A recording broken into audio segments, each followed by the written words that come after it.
أعوذ بالله من الشيطان الرجيم. إلا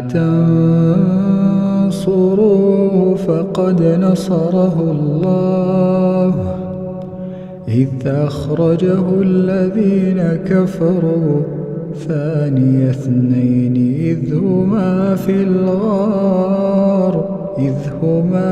الغار إذ يقول لصاحبه لا تحزن إن الله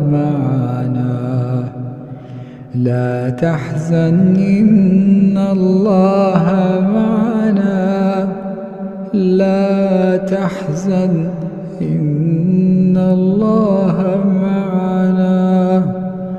فأنزل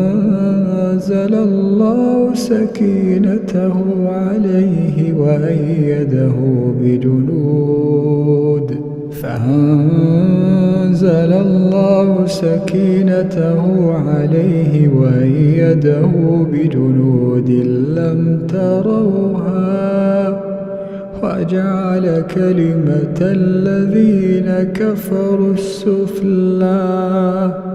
وكلمة الله هي العليا